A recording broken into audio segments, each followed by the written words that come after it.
Assalamualaikum warahmatullahi wabarakatuh. Alhamdulillah, wassalatu wassalamu ala rasulillah. Teman-teman, kembali lagi di channel edukasi dan motivasi. Yang ingin kita sampaikan pada kesempatan kali ini teman-teman adalah ada seorang teman yang dia punya seorang putranya ini satu hari sakit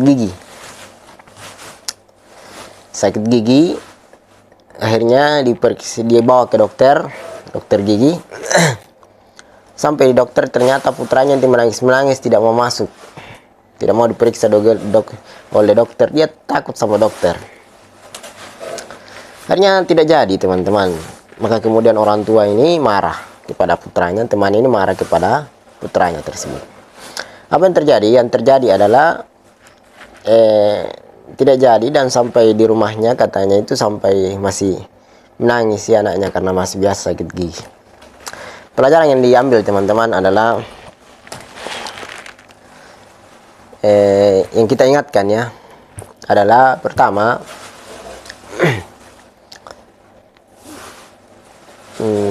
ada beberapa pelajaran untuk orang tua ini. Pertama adalah mindset berpikir seorang anak adalah mungkin sering diingatkan, mungkin sering ditakut-takuti dengan kalimat dokter, yang menyebabkan anak ini tidak berani ke dokter atau tidak berani bertemu dengan dokter. Mungkin yang terbayangkan di kepalanya dokter ini adalah orang yang menakutkan, mengerikan, hal yang harus dijauhi, yang harus ditakuti.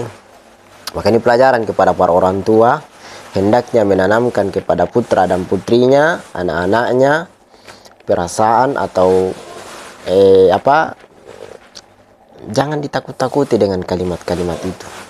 Biasa juga kita dengarkan di kampung-kampung itu yang biasa ditakut-takuti, yang orang tua biasa sampaikan, menakut-nakuti anak-anaknya dengan perasaan jangan takut polisi, takut ibarat polisi, ada polisi dan seterusnya. Ini membuat anak-anak dia tumbuh besar sehingga jiwanya takut sekali dengan polisi, misalnya seperti itu. Padahal polisi tidak ada masalah, baik dan seterusnya. Itu juga dengan dokter itu dan seterusnya. Maka teman-teman perlu ditanamkan atau di setiap orang tua ketika berkomunikasi dengan putra dan putrinya, hendaknya dia menggunakan kata atau kalimat yang baik, yang konotasinya mengandung makna bahwasanya dokter itu tidak menakutkan, polisi itu tidak menakutkan. Ya, justru mereka ini adalah pembantu masyarakat, pembantu manusia. Itu yang pertama. Yang kedua, ya, teman tadi itu merasa gagal di dalam mendidik anaknya. Kenapa? Karena ternyata anaknya sakit gigi di waktu muda, masih kecil, masih anak-anak. Ya, ternyata dia sakit gigi. Penyebabnya karena mungkin kelalaian orang tuanya, lalai dari mengajarkan kepada anaknya cara sikat gigi yang baik, ya, sehingga menyebabkan anaknya sakit gigi dan seterusnya. Itu kelalaian orang tua. Itu yang kedua. Maka seseorang itu, orang tua itu hendaknya dia senantiasa memberikan contoh kepada anaknya, memotivasi anaknya untuk hidup bersih. Itu penting. Kemudian yang ketiga pelajaran adalah bahwasanya ternyata orang tua tadi, ayah dan ibunya itu tidak bisa menjadi pelindung yang baik untuk anaknya di mata anaknya secara psikologi ya. Ini bukan secara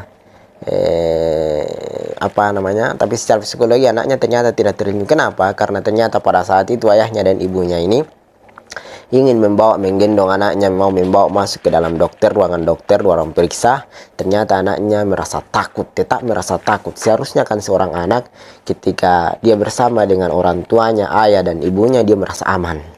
Ternyata dia tidak. Mungkin faktornya sudah kita sebutkan tadi, karena memang yang ada di kepalanya, di mindset berpikirnya seorang anak ini adalah takut sama dokter dan seterusnya. Akan tetapi seharusnya anak itu merasa aman ketika dia bersama dengan orang tuanya, apalagi ayahnya. Ayahnya mestinya menjadi pelindung terbaik untuk anaknya, sehingga anaknya ini apapun masalahnya ketika ada ayahnya di sampingnya dia merasa tenang. Mestinya seperti itu idealnya, teman-teman. Akan tetapi itu bukan celaan kepada teman kita ini, akan tetapi itu adalah pelajaran Mudah-mudahan dengan itu dia ada perubahan di dalam mendidik dan seterusnya. Baiklah teman-teman, itu mungkin pelajaran yang kita ambil, dan motivasinya adalah kita menjadi pendamping untuk anak-anak kita, menjadi anak-anak yang baik untuk generasi negara kita tercinta Indonesia dan agama kita tercinta Islam. Assalamualaikum warahmatullahi wabarakatuh.